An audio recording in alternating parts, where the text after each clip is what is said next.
جو بزرگ ہیں ہمارے، اگر ہم ان کے حالات پڑھیں تو انہوں نے اس حوالے سے بہت کچھ ارشاد فرمایا ہے کہ گناہ کے اثرات کتنے ہوتے ہیں۔ اللہ اکبر۔ حضرت ابن سیرین کہتے ہیں کہ ایک شخص تھا کنگال اور غریب آدمی، تو میں نے اس کو کہا اور اس کی غربت پر اور اس کی جو ہے وہ قسم پرسی پر میں نے تانا دے دیا۔ فرماتے ہیں کہ اس واقعہ کو 40 سال گزر گئے، 40 سال کے بعد میں خود اس مصیبت میں پھنس گیا اور میں خود مقروض ہو گیا، اور پھر مجھے یاد آیا کہ میں نے کسی کو تانا دیا تھا۔ اور ایک بزرگ ہیں فرماتے ہیں میں ایک دن جا رہا تھا نماز جمعہ پڑھنے کے لیے، تو میرے جوتے چوری ہو گئے، تو پھر میں نے سوچا کہ یہ تکلیف مجھے کیوں پہنچی ہے، تو وہ کہتے ہیں میں نے سوچا کہ آج جو نماز جمعہ پڑھنے کے لیے میں آیا ہوں تو میں نے سنت غسل نہیں کیا، اس سنت غسل نہ کرنے کی وجہ سے میرے اوپر یہ مصیبت آئی۔ یعنی ہمارے بزرگ ان چیزوں کا بھی لحاظ اور خیال رکھتے تھے۔ ایک بزرگ کہتے ہیں میں مسجد میں گیا تو ایک شخص ایک کونے میں بیٹھ کے رو رہا تھا اور کافی لوگ اور بھی وہاں موجود تھے۔ میرے دل میں خیال آیا کہ یہ شخص ریاکاری کر رہا ہے، اس کے آنکھوں میں جو آنسو ہیں یہ تصنع اور بناوٹ کے ہیں۔ وہ کہتے ہیں جب میرے دل میں یہ خیال آیا تو 40 دن تک میری نمازوں کی لذت چھن گئی۔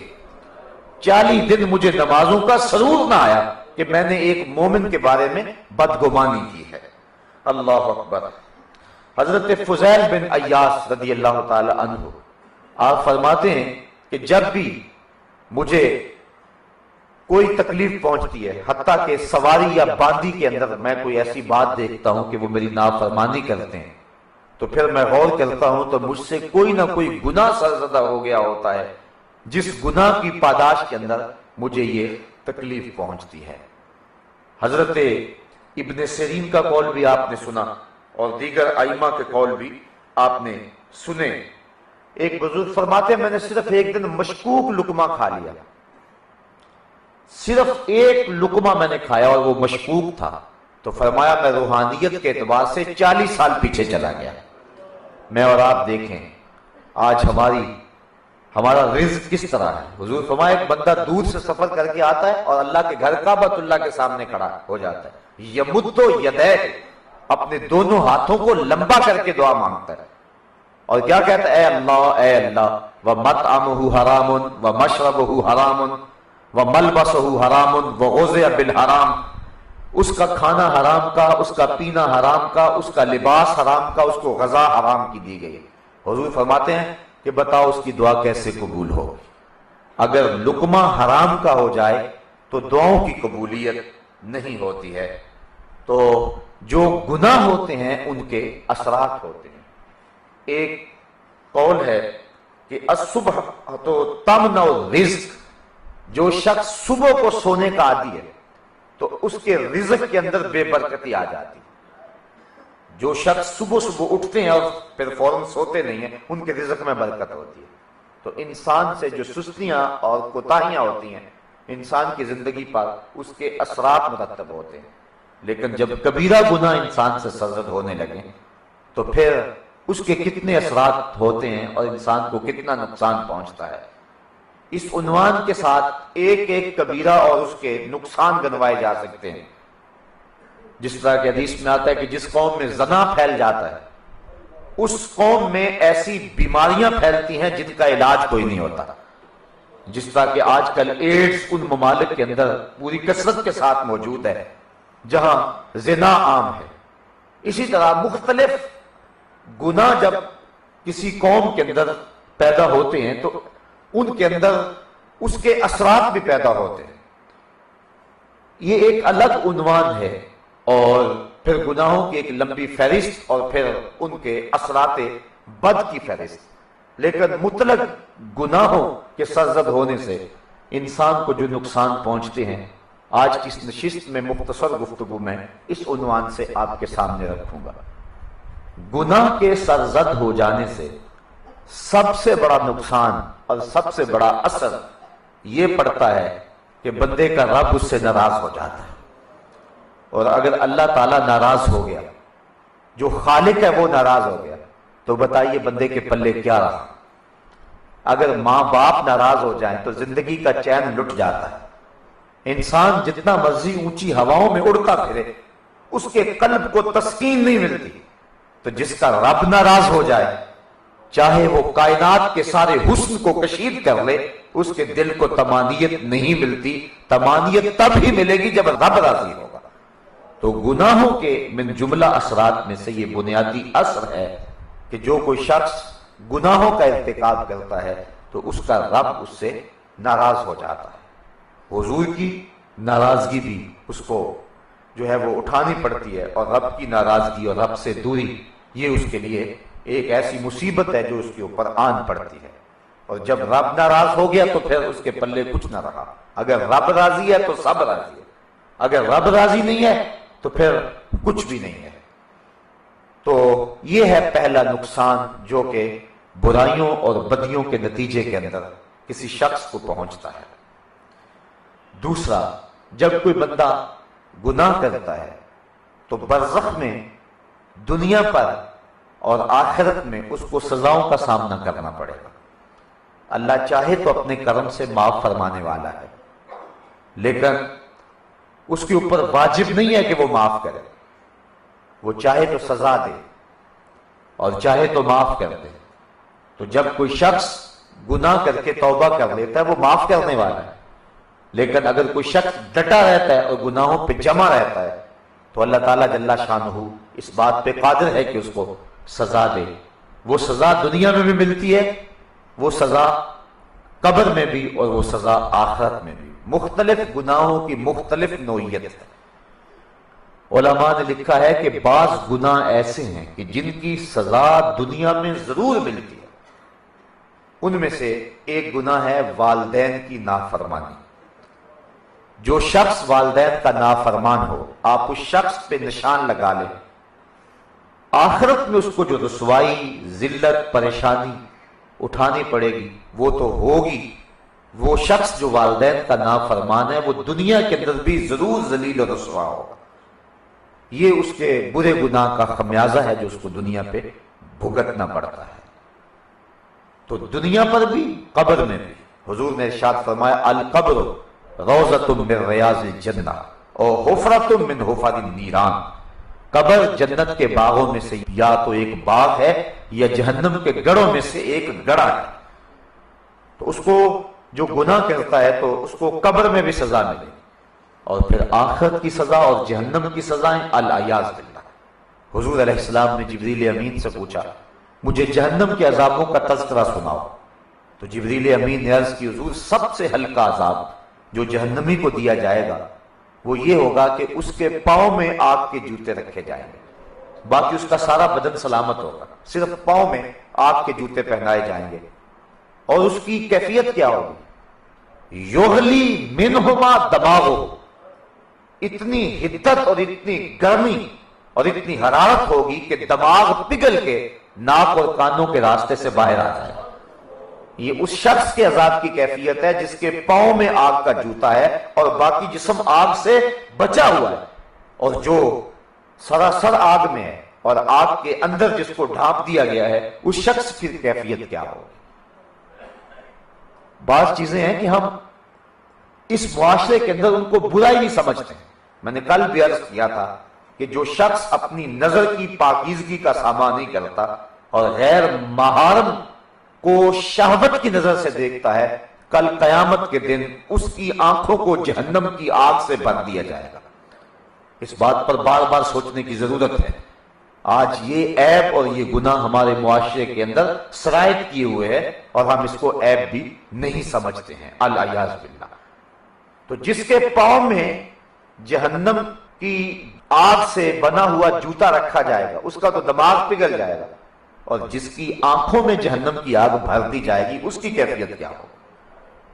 تو دنیا کا خسران اور آخرت کا خسارہ اور قبر کی سختیاں اس شخص کو پہنچیں گی جو شخص گناہوں کی زندگی گزارنے والا ہے۔ گناہ کا ایک اور اثر یہ ہے کہ انسان کا دل سیاہ ہو جاتا ہے۔ حدیث شریف میں آتا ہے کہ جب کوئی شخص گناہ کرتا ہے تو اس کے دل پر ایک سیاہ نقطہ پڑتا ہے.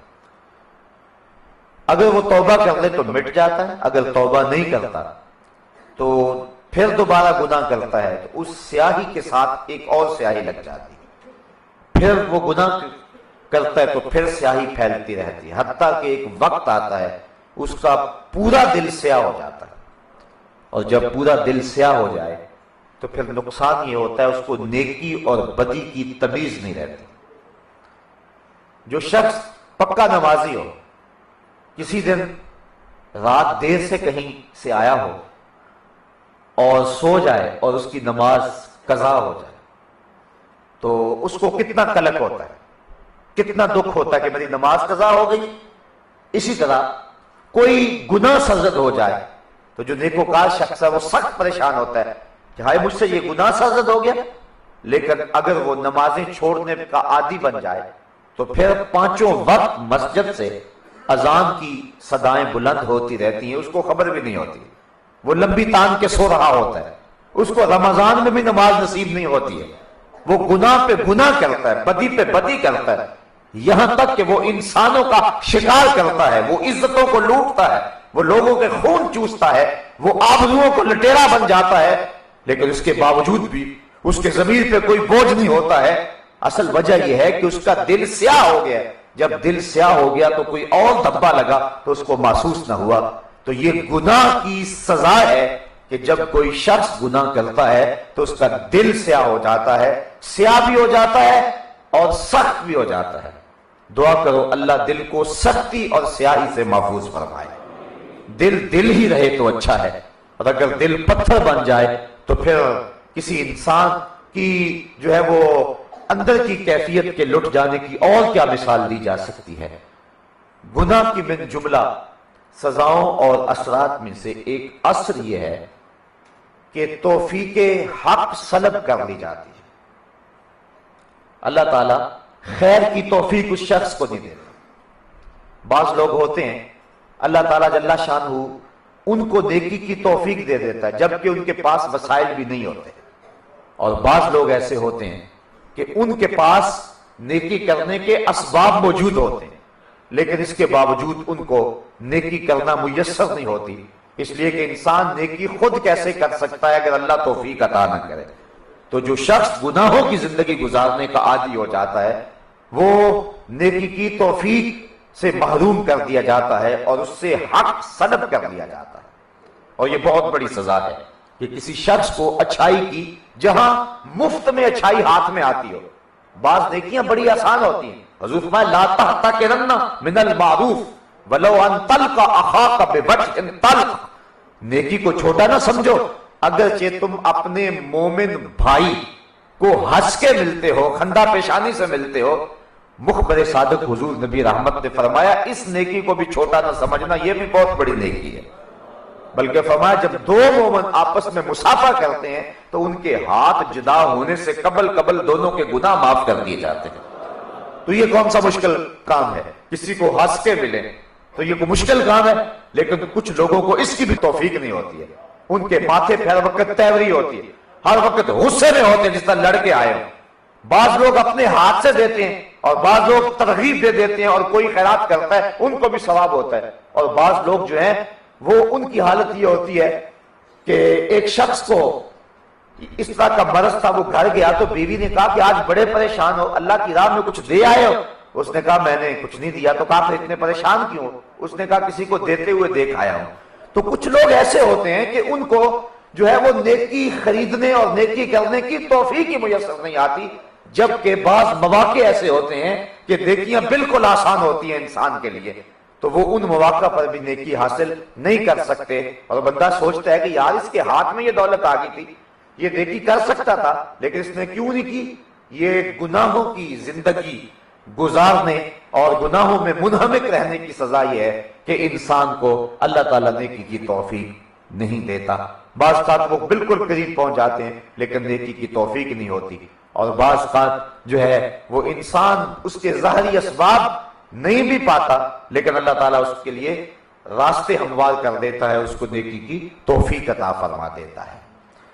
اللہ تعالیٰ جل شانہ کسی سے توفیق حق سلب کر لے، اچھائی سلب کر لے، یعنی اس کی کوئی قیمتی متاع ہدایت سلب کر لے، تو یہ بھی گناہ کی سزا کی ایک صورت ہے۔ اللہ تعالیٰ جل شانہ اس کی قیمتی متاع کو اس سے واپس لے لے۔ اس کی ایک مثال میں آپ کے سامنے رکھتا ہوں کہ ایک شخص عیسائی ہو گیا، مسلمانوں کو پریشانی ہوئی، اچھا بھلا متقی پرہیزگار نمازی شخص تھا، عیسائی کیوں ہو گیا؟ چند علماء مل کے گئے کہ اسے پوچھیں کہ اسلام کی کس چیز سے تو بدزن ہوا ہے اور عیسائیت کی کس قدر سے متاثر ہوا ہے، اور اس کو اسلام کا تفوق اور اسلام کی سربلندی اور اسلام کی سچائی کے دلائل دیں، اور وہ واپس پلٹ کے جو ہے وہ کفر سے اسلام کی طرف آ جائے۔ اس کی بستی میں، اس کے گاؤں میں لوگ پہنچے، علماء کرام نے کہا کہ تو اسلام سے بدزن ہو گیا اور کفر عیسائیت میں چلا گیا، کون سی اسلام کی قدر تھی جس نے تجھے دور کیا، اور عیسائیت کی کس قدر نے تجھے قریب کیا؟ تو وہ کہنے لگا اصل ہوا اس طرح کہ ایک دن سردیوں کے موسم میں وضو کر کے نماز کی تیاری میں بیٹھا تھا، ادھر اقامت ہو گئی، ادھر میرا وضو جاتا رہا۔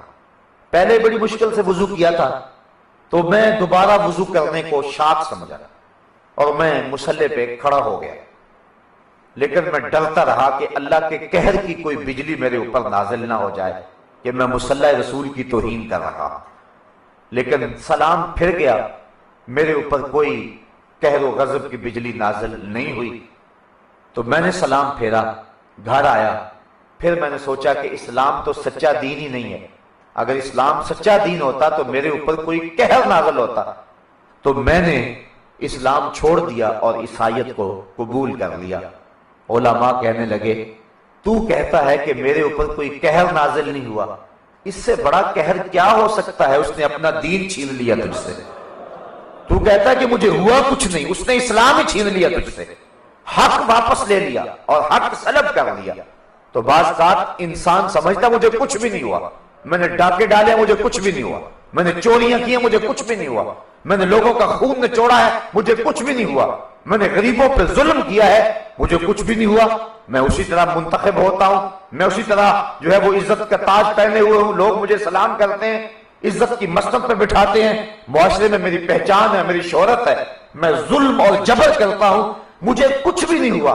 بعض اوقات وہ ڈھیل کو جو اللہ کی طرف سے ہوتی ہے اس کو اللہ کی خوشنودی سمجھ لیتا ہے، اور بعض اوقات جو ہے وہ اللہ تعالیٰ جل شانہ اس سے جو حق سلب کر دیتا ہے، اچھائی کرنا اس سے جو ہے وہ سلب کر لیتا ہے۔ وہ جس منصب عہدے پہ پہنچا وہ چاہتا تھا، اور چاہتا تو وہ لوگوں کو عدل دے سکتا تھا، لوگوں کو انصاف دے سکتا تھا، معاشرے میں امن قائم کر سکتا تھا، اچھائیوں کو فروغ دے سکتا تھا، لیکن وہاں پہنچ کر بھی اس کو اس کی توفیق نہ ہوئی، اور وہ سمجھتا ہے کہ میں گناہ پہ گناہ کیے مجھے کچھ بھی نہیں ہوا۔ میاں اس سے بڑی تیری بدبختی کیا ہے کہ اللہ تجھے اچھائی کرنے کی توفیق ہی نہیں دے رہا ہے۔ تو یہ گناہ کا وبال ہے اور یہ گناہ کی سزا ہے۔ گناہ کی من جملہ سزاؤں میں سے ایک سزا یہ ہے کہ انسان کو ضعف حافظہ کا مرض پیدا ہو جاتا ہے، اس کا حافظہ کمزور ہو جاتا ہے اور علم چھن جاتا ہے۔ حضرت امام شافعی علیہ رحمہ آپ فرماتے ہیں کہ میں حضرت امام وکیع بن جراح الکوفی کے پاس گیا اور میں نے ان سے کہا کہ میرا حافظہ کچھ کمزور ہے تو میرے لیے کوئی علاج تجویز کیجیے۔ امام شافعی بہت بڑے شاعر ہیں، انہوں نے اس واقعہ کو اور اس بات کو جو ہے وہ ایک شعر میں بیان کیا۔ فرماتے ہیں شکوت عند وکیع سوء حفظی فاوصانی بترک المعاصی، میں امام وکیع کے پاس گیا اور میں نے کہا کہ مجھے سوء حفظ کا عارضہ ہے، میں بھول جانے کا مزاج رکھتا ہوں، تو حضرت امام وکیع فرمانے لگے گناہ کرنے چھوڑ دو، اللہ حافظہ مضبوط کر دے گا۔ اب ظاہر ہے حضرت امام شافعی چوریاں تو نہیں کیا کرتے تھے، امام شافعی ڈاکے تو نہیں مارا کرتے تھے، لیکن پھر بھی ان لوگوں سے خلاف اولا کوئی کام سرزد ہو جائے تو اس پر بھی ان کو پکڑ ہو جاتی ہے۔ اس لیے حضرت امام وکیع نے امام شافعی سے کہا فاوصانی بترک المعاصی، کہتے مجھے حضرت وکیع نے وصیت کی کہ گناہ چھوڑ دو، اللہ تمہارے حافظے کو مضبوط کر دے گا۔ ہمیں بڑی اچھی طرح یاد ہے، ہم ابھی طالب علم تھے اور استادوں کے سامنے زانو تلمس ابھی طے کیے ہی تھے کہ آپ نے ہمیں یہ شعر سنایا، اور کثرت کے ساتھ ہمارے استاد المکرم ہمیں فرمایا کرتے تھے کہ زیادہ رٹا لگانے سے، محنت کرنے سے بھی فائدے ہوتے ہیں، میں اس کا انکار نہیں کرتا، لیکن علم کا نور بیٹو تمہیں تب ملے گا جب تمہیں تقوی کا نور نصیب ہوگا۔ جو طالب علم جتنا نیک اور متقی ہوگا، علم میں اتنا ہی اس کو نور نصیب ہوگا۔ تو جو شخص گناہوں کی دلدل میں پھنس جاتا ہے، اس کو جو سزائیں ملتی ہیں، ان میں سے ایک سزا یہ ہے کہ اس کا حافظہ کمزور ہو جاتا ہے۔ ایک بزرگ کہتے ہیں کہ میں نے کسی شخص کے ساتھ جو ہے وہ کوئی زیادتی کی، اس کو گالی دی یا کوئی ایسی بات کی، تو فرمایا اس وقت تو مجھے کچھ نہ ہوا، لیکن 40 سال گزرنے کے بعد مجھے پورا قرآن یاد تھا، سارا بھول گیا۔ تو بظاہر انسان کہتا ہے کہ اس سے کیا ہوگا، لیکن یہ گناہ کا وبال ہے کہ انسان کے علم کا نور چھن جاتا ہے اور اس کا حافظہ کمزور ہو جاتا ہے۔ گناہ کے اثرات جو انسان کو پڑتے ہیں، اس سے ایک اثر یہ بھی ہے کہ عمر میں بے برکتی پیدا ہو جاتی ہے اور رزق میں بھی بے برکتی پیدا ہو جاتی ہے۔ امام احمد بن حنبل نے اور ابن ماجہ نے اپنی اپنی اسناد کے ساتھ اس روایت کو نقل کیا ہے کہ حضور نے ارشاد فرمایا کہ انسان جب گناہ کرتا ہے تو اس کے رزق کی برکت اٹھا لی جاتی ہے، وہ رزق سے محروم کر دیا جاتا ہے، اور اسی طرح انسان جب گناہوں کی دلدل میں پھنس جاتا ہے تو اس کی عمر کی برکت اٹھا لی جاتی ہے، اور جب وہ نیکیاں کرنے لگ جاتا ہے اللہ اس کی عمر میں برکتیں ڈال دیتا ہے۔ گناہ کے اثرات بد میں سے ایک اثر یہ بھی ہے کہ آدمی کا حیا اور آدمی کی غیرت ختم ہو جاتی ہے، اور یہ بہت قیمتی اثاثہ ہے کسی شخص کا۔ میں نے کل بھی روایت آپ کے سامنے رکھی تھی کہ حضور تشریف لے جا رہے تھے، کوئی شخص اپنے بھائی کو حیا کے بارے میں تبلیغ کر رہا تھا، حضور نے دیکھ کر کے فرمایا داہو فإن الحیاء من الایمان، فرمایا چھوڑ دے اسے، حیا تو ایمان کا حصہ ہے، ایمان ہوگا تو حیا لازمی ہوگا۔ یہ ہو نہیں سکتا کہ بندہ مومن ہو اور حیا دار نہ ہو، جب مومن ہوگا تو آنکھوں میں بھی حیا ہوگا، دل میں بھی حیا ہوگا، اور اگر مومن نہیں ہوگا تو آنکھوں کا حیا بھی لٹ جائے گا اور دل کا حیا بھی باقی نہ رہے گا۔ تو گناہوں کی دلدل میں جب بندہ پھنستا ہے تو اس کو جو نقصان ہوتے ہیں وہ نقصان یہ ہیں کہ اس سے حیا کی دولت جو ہے وہ لٹ جاتی ہے۔ آج ہر بندہ کہتا ہے کہ میری اولاد جو ہے وہ میرا حیا نہیں کرتی، اس کو شرم نہیں رہی، اس کی آنکھوں میں غیرت نہیں رہی، شاید کسی نے تعویذ ڈال دیے، کسی نے تعویذ گھول کے پلا دیے جس کی وجہ سے ہمارے گھر کے اندر یہ دولت نہیں رہی، اولاد میرا کہا ہی نہیں مانتی ہے۔ تو میں کہتا ہوں کہ اپنی اولاد کو نیکی کے راستے پہ ڈالو۔ حضور نے فرمایا تھا 7 سال کی اولاد ہو انگلی پکڑ کے مسجد کا راستہ دکھاؤ، 10 سال کی ہو جائے نماز نہیں پڑھتی تو مار کے پڑھاؤ۔ علموا اولادکم 3 خصال، اپنی اولاد کو 3 چیزیں ضرور سکھاؤ، حب نبیکم وحب اہل بیتہ وتلاوت القرآن، ایک تو اپنے نبی کا پیار سکھاؤ اور ایک اہل بیت رسول کا پیار سکھاؤ، اور تیسرا فرمایا قرآن کی تلاوت سکھا دو۔ جب تم اپنی اولاد کو یہ نور دو گے اور وہ نیکی کے راستے پہ چلے گی، کبھی شکایت نہیں ہو سکتی ماں باپ کو کہ میری اولاد میرا کہا نہیں مانتی۔ میں نے ایک شخص کو کہا جو اپنی اولاد کا رونا رو رہا تھا، میں نے کہا تو رسول اللہ کا کہا مانا تھا کہ آج تیری اولاد تیرا کہا مانے؟ حضور نے کہا تھا 7 سال کی ہو جائے تو انگلی پکڑ کے مسجد کا راستہ دکھانا۔ تو نے اپنی اولاد کو مسجد کا راستہ دکھایا تھا؟ تو نے اپنی اولاد کو نیکی کی ترغیب دی تھی؟ آج تو ماں باپ رکاوٹ بنتے نیکی کے راستے کے اندر۔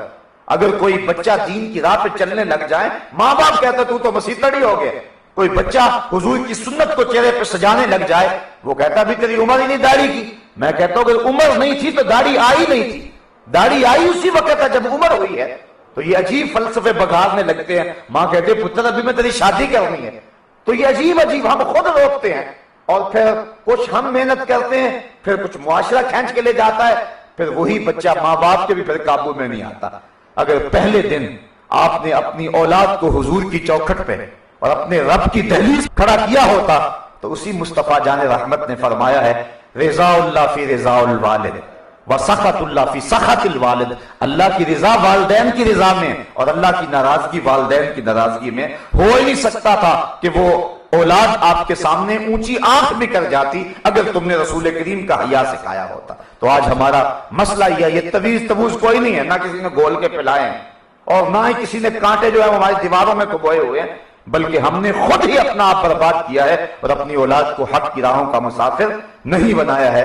تو جب کوئی شخص گناہ کی زندگی گزارتا ہے تو یہ سزا اسے پہنچتی ہے کہ اس کی آنکھوں اور دل کا حیا لٹ جاتا ہے۔ اللہ اکبر۔ گناہ کے اثرات بد میں سے ایک اثر یہ بھی ہے کہ جو گناہ کرنے والا ہے اس کے چہرے کی رونق ختم ہو جاتی ہے۔ اللہ تعالیٰ جل شانہ نے مومن کو بصیرت کا نور عطا فرمایا ہے اور اس نور سے مومن دیکھتا ہے، اور اسی طرح اس کے چہرے کی ایک چمک ہے، چاہے اس کی رنگت سیاہی مائل کیوں نہ ہو، لیکن جو نیکوکار کا چہرہ ہے وہ بھی پہچانا جاتا ہے اور بدکار کا چہرہ بھی پہچانا جاتا ہے۔ بعض علماء نے لکھا ہے کہ آنکھوں کے اندر جو نیکوکار ہوتا ہے اس کی آنکھوں کے اندر ایک کشش ہوتی ہے جو لوگوں کو اپنی طرف کھینچتی ہے، اور جو بدکار ہوتا ہے اس کی آنکھیں بے رونق اور بے نور ہوتی ہیں۔ جس طرح بصیرت کا نور اس کے پاس نہیں ہے، اس طرح اس کی آنکھیں بے رونق بھی ہوتی ہیں۔ تو برائی سے انسان کا چہرہ بگڑ جاتا ہے۔ نہیں تو دیکھ لو، جو ظالم ہوگا، جو جابر ہوگا، جو اللہ کی حدوں کو پامال کرنے والا ہوگا، اس کا چہرہ جو ہے وہ بگڑا ہوا ہوگا، اور جو سحری کے وقت اٹھ کے آنسو بہانے والا ہوگا، آپ صبح دیکھیں گے اس کے چہرے پہ نور آپ کو نظر آئے گا۔ تو اہل اللہ کے چہرے، اللہ اکبر، اور برے لوگوں کے چہرے جو ہیں وہ صاف دکھائی دیتے ہیں، پتہ چلتا ہے۔ اور جو ہے وہ ایمانی نظر سے دیکھنے والا ہو، دقت نظر رکھتا ہو، بالخصوص جس کو تقوی کا نور حاصل ہو، وہ چہرے سے پہچان جاتا ہے۔ اللہ اکبر، چہرے پہ لکھا۔ بلکہ مومن کی شان یہ ہے، حضور فرمایا اتقوا فراست المومن فإنه ينظر بنور اللہ تعالی، مومن کی فراست قلبی سے ڈرا کرو، وہ اللہ کے دیے ہوئے نور سے دیکھتا ہے۔ ایک تو عام روشنائی ہے، لیکن مومن کو اللہ فراست کا نور دیتا ہے، لیکن گناہ کرنے والے سے یہ وہ نور چھین لیا جاتا ہے۔ ایک عیسائی نے یہ حدیث پڑھی کہ مومن کی فراست قلبی سے ڈرو، وہ اللہ کے دیے ہوئے نور سے دیکھتا ہے۔ اعلیٰ حضرت نے اس کو ملفوظات میں لکھا ہے۔ اس نے زنار پہنی، اوپر عبا پہنی، اور اس سر کے اوپر امامہ باندھا اور مسلمانوں والی شکل بنائی، اور اس دور کے ایک بہت بڑے ولی کے پاس گیا، کہا مومن کی فراست قلبی سے ڈرو، وہ اللہ کے دیے ہوئے نور سے دیکھتا ہے۔ حضرت بتائیے اس کا مفہوم کیا ہے؟ وہ بزرگ فرمانے لگے اس کی یہ تشریح ہے، اس کی یہ تشریح ہے۔ وہ عیسائی نصرانی دل ہی دل میں ہنسنے لگا، اگر حدیث سچی ہوتی یا یہ اللہ کا ولی ہوتا تو بتاتا نا میرے اندر کیا ہے۔ تو پھر دوسرے کے پاس گیا، اس نے بھی کوئی تشریح بیان کی، تیسرے کے پاس گیا، اس نے بھی کوئی تشریح بیان کی، 69 اولیاء کے پاس گیا، سب نے یہی تشریح بیان کی، کوئی ادھر کی ادھر، کوئی اس کی کوئی تشریح، کوئی فنی اس کی تشریح بیان کی۔ حضرت جنید بغدادی کا دربار لگا ہوا تھا، جا کے بیٹھ گیا، واز ختم ہوا، فرمایا کسی نے کوئی پوچھنا ہو تو آگے آ جائے۔ اسی نے پوچھنا تھا، قریب ہو گیا، کہنے لگا حضرت اتقوا فراست المومن فإنه ينظر بنور اللہ، مومن کی فراست قلبی سے ڈرو، وہ اللہ کے دیے ہوئے نور سے دیکھتا ہے۔ اس کا کیا مطلب ہے؟ حضرت جنید بغدادی نے غور سے دیکھا اور مسکرا کے کہا اس کا مطلب یہ ہے کہ نصرانیت چھوڑ دے، زنار توڑ دے اور محمد عربی کا کلمہ پڑھ لے، یہ ہے اس کا مطلب۔ کہنے لگا حضرت ایک میرا سوال اور رہ گیا کہ آپ سے قبل میں 69 لوگوں کے پاس گیا ہوں، انہوں نے نہیں بتایا، تو کیا وہ ولی نہیں تھے یا کوئی اور وجہ تھی؟ فرمایا وہ ولی تھے۔ تو کہا پھر انہوں نے کیوں نہیں دیکھا؟ فراست کا نور ان کے پاس نہیں تھا؟ کہا تھا۔ تو کہا پھر انہوں نے کیوں نہیں بتایا؟ کہا وہ جانتے تھے کہ اس کا ایمان جنید بغدادی کے ہاتھ پہ لکھا ہوا ہے، اگر وہ بتا دیتے تم وہیں رک جاتے، وہ آگے آگے بھیجتے جا رہے تھے کہ اس کا ایمان تو حضرت جنید بغدادی کے ہاتھ پہ لکھا ہوا ہے۔ تو اللہ نے مومن کو یہ شان دی ہوئی ہے، یہ نظر ہے مومن کی، پہچان لیتے۔ اور میں کل عرض کیا تھا کہ حضرت امام اعظم وضو کے پانی سے پہچان لیتے تھے کہ یہ چغل خور کے وضو کا پانی ہے یا غیبت کرنے والے کے وضو کا پانی ہے۔ اللہ نے ان کو یہ صلاحیت اور طاقت عطا فرمائی ہے، یہ مومن کی شان ہے۔ ہم گناہوں کی دلدل میں پھنس کر کے جو ہے وہ اپنی اس شان کو کھو دیتے ہیں اور اپنی اس دولت سے محروم ہو جاتے ہیں۔ تو چہرے کی ظلمت بتا دیتی ہے کہ یہ شخص نیکوکار نہیں ہے بلکہ یہ بدکار ہے، اور اس کے اوپر انجانے خوف مسلط ہو جاتے ہیں۔ جو نیکوکار ہوتا ہے اس کی زندگی ایک طمانیت کی زندگی ہوتی ہے، اور جو بدکار ہوتا ہے وہ ویسے ڈرتا رہتا ہے، وہ بزدل ہو جاتا ہے۔ جب مولانا کفایت اللہ کافی کو پھانسی گھاٹ میں لے جایا گیا تو جس انگریز نے مولانا کفایت اللہ کافی کو پھانسی دی ہے 1857 کی جنگ آزادی میں، اس کا بیان سنیے۔ وہ کہتا ہے میں نے ایسا جنونی شخص زندگی میں کبھی نہیں دیکھا کہ جب مولانا کفایت اللہ کافی کو ہم پکڑ کے پھانسی دینے کے لیے پھانسی گھاٹ کی طرف لے جا رہے تھے تو کہتا ہے جوں پھانسی گھاٹ قریب آتا جا رہا تھا مولانا کے چہرے کی سرخیاں بڑھتی چلی جا رہی تھی۔ جس دھج سے کوئی مقتل میں گیا وہ شان سلامت رہتی ہے، اس جان کی کچھ پرواہ ہی نہیں، یہ جان تو آنی جانی۔ تو اصل بات یہ ہے کہ جب اندر صاف ہو تو پھر چہرے پہ طمانیت ہوتی ہے، جب اندر گند ہو تو پھر انسان کا چہرہ مضطرب ہوتا ہے، انسان بزدل ہو جاتا ہے، اور انسان کا چہرہ عدم اطمینان کا شکار ہوتا ہے۔ اس لیے انسان کے چہرے کی وہ رونق چھن جاتی ہے گناہوں کی وجہ سے، اور یہ گناہ کی جو ہے وہ بدبختی ہے۔ اچھا، گناہ کی ایک اور بدبختی بھی ملاحظہ کیجئے، اور گناہ کا ایک اور اثر بھی دیکھیے۔ جس طرح نیکی کو جنم دیتی ہے، پیسے سے پیسہ کمایا جاتا ہے، اسی طرح بدی کو جنم دیتی ہے۔ ایک شخص ایک برا کام کرتا ہے تو پھر اس کو کئی برے کام کرنے پڑتے ہیں۔ جس طرح کہ وہ کہاوت مشہور ہے کہ ایک جھوٹ کو چھپانے کے لیے 100 جھوٹ بولنے پڑتے ہیں، اور انسان جو ہے وہ اپنے عیب کو چھپانے کے لیے کیا کچھ کرتا ہے۔ تو ایک عذر گناہ بدطرز گناہ والی بات ہے، تو بدی کو جنم دیتی ہے۔ جب ایک شخص گناہ کرتا ہے تو پھر کئی گناہ کرتا ہے۔ جب شراب پیے گا تو پھر شراب کے گناہ سے زنا بھی جنم لے گا، جوا بھی جنم لے گا، بد نظری بھی جنم لے گی، ڈاکے اور چوریاں بھی جنم لیں گے۔ ایک گناہ کی وجہ سے کئی گناہ جنم لیں گے۔ تو یہ گناہ کی نحوست ہے۔ بعض بندہ کہتا ہے کہ چلو میرے میں صرف یہ غلطی ہے، لیکن وہ ایک غلطی انسان کو کئی گناہوں کی طرف لے جاتی ہے، اور پھر انسان کا پورا ضمیر گناہوں کے گند سے جو ہے وہ میلا کچیلا ہو جاتا ہے۔ یہ گناہ کی ایک سزا ہے اور گناہ کا ایک اثر بد ہے۔ اللہ اکبر۔ گناہ کا ایک اثر یہ ہے کہ اس سے بحر و بر میں فساد پیدا ہو جاتا ہے۔ یہ ظاہری حالات ہے۔ جس معاشرے میں گناہ ہوگا اس معاشرے میں طمانیت نہیں ہوگی، فساد اور شر ہوگی۔ جس محلے میں چور ہوں گے، جس محلے میں ڈاکو ہوں گے، جس محلے میں کوئی شرابی رہتے ہوں گے، آپ دیکھیں گے اس محلے میں چین نہیں ہوگا، اس محلے میں کسی کی عزت محفوظ نہیں ہوگی۔ تو یہ یعنی سزائے بد ہے گناہ کی کہ معاشرے کا امن، طمانیت اور چین لٹ جاتا ہے، دل اور بدن کمزور ہو جاتے ہیں، اللہ کی ناراضگی مول لینا پڑتی ہے، اور انسان کے پلے